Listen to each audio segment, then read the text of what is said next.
sejam bem-vindos a mais um dos nossos encontros, mais uma entrevista dentro do tema sobre o Outubro Rosa, campanha contra o câncer de mama e abrangendo também os outros tipos de câncer. Hoje nós vamos falar sobre atividade física, um tema muito importante para o tratamento, pré-tratamento e pós-tratamento também. Estamos recebendo aqui o Jonatas. Jonatas, obrigada. Ele é proprietário da Crossbones aqui de Andradas. Obrigada por aceitar o nosso convite e estar aqui com a gente hoje. Eu que agradeço por vocês terem convidado a gente e poder estar participando, esclarecendo algumas coisas sobre esse tema tão importante. Ai, muito obrigada. Bom, vamos começar, Jonatas. A atividade física, ela pode ser praticada sob consentimento médico, né? Enfim, a gente já está alinhadinho com isso. Mas existem adaptações que podem ser feitas para cada caso? Sim, sim, né? Na verdade, até quando a pessoa inicia numa atividade física, eu vejo bastante pelo nosso trabalho. A gente trabalha com um cross-trainer, né? Um treinamento concorrente. Ele tem variações de treinamento e dentro dessas variações cabe todas as adaptações. Seja uma pessoa treinada, uma pessoa que está começando a treinar, tem alguma doença degenerativa ou alguma outra doença que impeça ela de fazer algumas intensidades, a gente pode gerar adaptações sim. Olha que maravilha. Jonatas, a gente sabe muito, hoje em dia se fala muito sobre o equilíbrio hormonal, né? A atividade física, ela acaba trazendo esse equilíbrio hormonal. O equilíbrio, inclusive, ele é muito interessante para a prevenção do câncer durante o tratamento, também a menopausa feminina, enfim, abrange muito o nosso corpo. Como que é que você pode avaliar o treinamento, né, dentro desse equilíbrio hormonal? No que colabora? Legal, bacana. Vamos lá. Todo treinamento, ele é capaz de gerar estímulos dentro do nosso corpo. Esses estímulos, eles são importantíssimos para a gente, né? Tanto a gente fala muito de luta ou fuga, né? Que é a adrenalina e noradrenalina. Começa por eles. Quando a gente vai treinar, a gente começa a liberar esses hormônios. Esses hormônios já vão trabalhando com outros hormônios. E aí a gente começa a ter um hábito mais saudável, que eu falo, né? De treinar e esses hormônios cuidarem da nossa saúde. A gente tem a questão de aumentar a nossa resistência a alguns vírus ou aumentar a nossa qualidade celular por conta de alguns hormônios. Outro hormônio muito importante também é o hormônio da felicidade. Ele é um hormônio que nos deixa mais feliz, né? O fato de treinar, ele aumenta muito a autoestima da pessoa. Então, quando a gente leva por um caso, vamos falar do câncer, se você inibe a pessoa, ela vai se ver num quadro que ela está desprezada, ficando de lado. Quando ela vem para a atividade física, que ela vê que ela consegue, que ela é capaz de fazer alguma ação, ela fica mais estimulada. E isso produz também mais felicidade, produz mais hormônio e ajuda também a cuidar, né, a cooperar com outras células que precisam de outros tipos de hormônios. E isso aumenta muito também a nossa resposta imunológica, né? Então o treino é importantíssimo para a criação dos hormônios. Vamos pensar que antes do câncer, a gente é criança, se a gente tem um estímulo de treinar, a gente já tem um corpo mais saudável, um corpo mais resistente, inclusive. Para todas as doenças, né? Inclusive. A atividade física em casa, para os que vivem em tratamento, ela é recomendável? Sim, ela é recomendável. Eu acredito muito que o treinamento em casa é legal, é importante você ter esse espaço em casa para treinar, eu acho legal. Eu acredito ainda mais que tenha que ter uma instrução de um profissional da área. Tá? Um profissional de educação física, é lógico que a gente segue as orientações médicas, mas o importante é ter alguém da área que entenda como se trabalhar, o que pode ser trabalhado no momento. Podemos enfatizar então que sim, é muito recomendável, mas o mais importante é você estar sob orientação médica e também de um profissional da área de educação física. Com certeza. Sempre. É uma pessoa sedentária, Jonatas, que ela recebe assim, o diagnóstico, vamos, né, colocar uma situação, mas ela entendeu naquele momento que ela precisa praticar uma atividade física, tanto para a questão hormonal, quanto para a questão de saúde mental, para o próprio corpo, né? Ela pode sim, assim, começar, como você já disse que tem, né, a gradatividade das intensidades, ela pode começar, mesmo ela nunca ter sido apta à atividade física, principalmente no CrossFit? Claro. A gente trabalha na modalidade do cross, né? E lá exige que a gente comece devagar, mostrando as adaptações, para depois a gente ir para exercícios mais complexos. Mesmo alunos muito treinados, a gente tem a conduta de trabalhar, por exemplo, com um cano de PVC. para corrigir postura, para trabalhar com uma melhor amplitude no movimento, ensinar a fazer o movimento ou corrigir algumas características que o aluno desempenha de costume. Acaba acostumando, viciando no movimento, às vezes esse movimento pode ser errado e aí a gente acaba consertando esses alunos.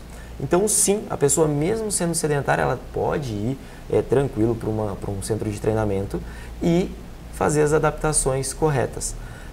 Uma das teorias do cross-training, quando a gente lê sobre a apostila do CrossFit, a gente dá uma lida nela, o Glassman, ele fala que a missão dele, o que ele quer trabalhar é realmente salvar do sedentarismo. Então é muito legal você tocar nesse assunto, que a gente tem uma prática esportiva dentro do cross, né?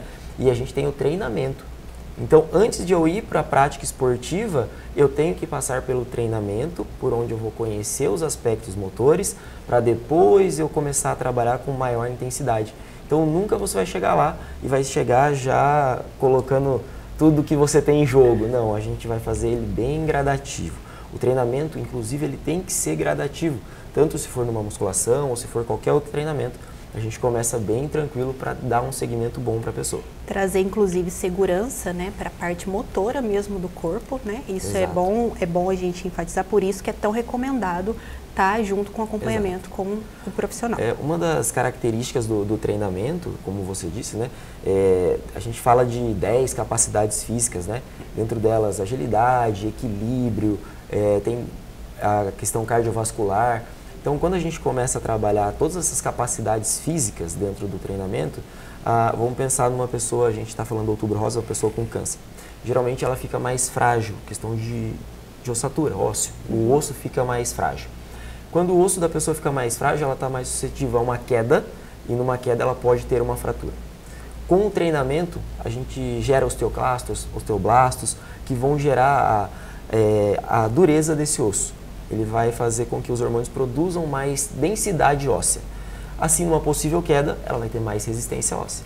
Assim também como já dentro do treinamento a gente desenvolve práticas que deixam a pessoa mais equilibrada. Então também evita de quedas. Então se a gente for olhar o treinamento, basear o treinamento, né, a gente tem sempre a questão vantajosa de você estar controlando possíveis quedas, possíveis doenças futuras como osteoporose e tudo mais.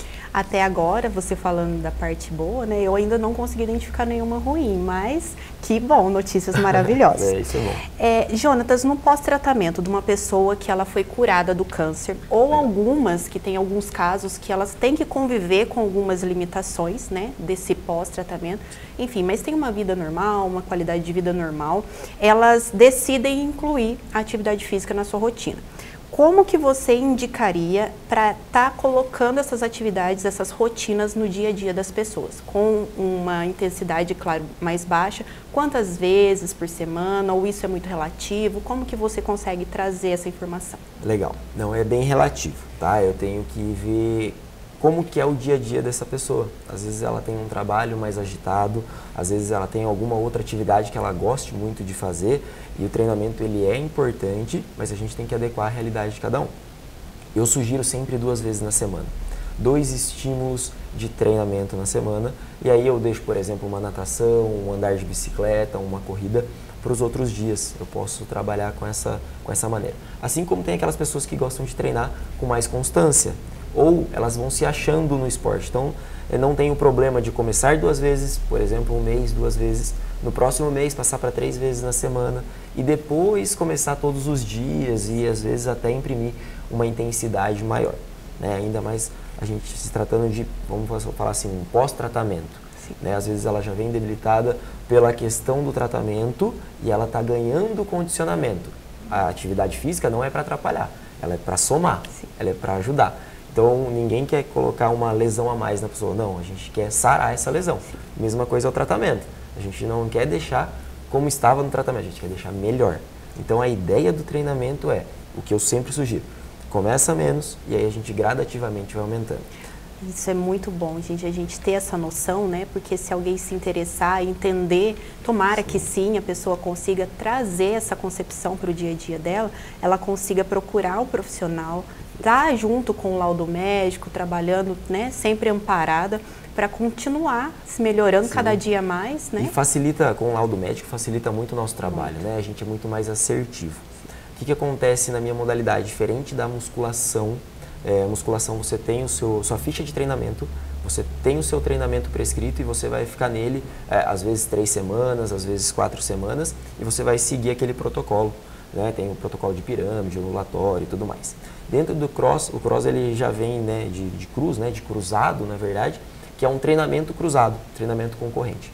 Então, o que é diferente da minha academia, que eu observo muito, que é muito legal para as pessoas também, e para elas entenderem, que o nosso treinamento, ele mistura um misto de força, de cardio, um movimento um pouco mais amplo, porém, a gente também tem os treinamentos fundamentais, que é para fortalecimento, que é para deixar o músculo mais hipertrofiado, um pouco mais forte, e dentro desses treinamentos a gente cruza. Então, cada dia é um treino diferente, o que deixa a pessoa mais motivada a treinar também. Então eu não sigo um padrão de hoje eu fiz cadeira extensora, amanhã eu vou fazer supino, ou vamos pensar assim, perna, braço, peitoral, costa. A gente não segue muito esse padrão, a gente segue cada dia um tipo de treinamento. Tem uma periodização, tem uma base por trás que a gente trabalha, mas cada dia é um estímulo diferente. Isso também torna para a pessoa bem motivador e bem desafiador.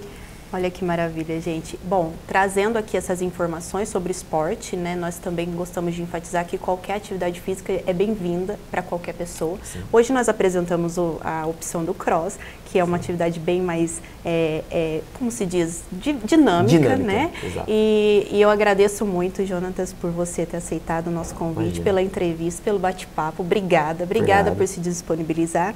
E agora nós agradecemos vocês por estarem com a gente, por nos acompanhar até aqui e esperamos vocês em breve, se Deus quiser.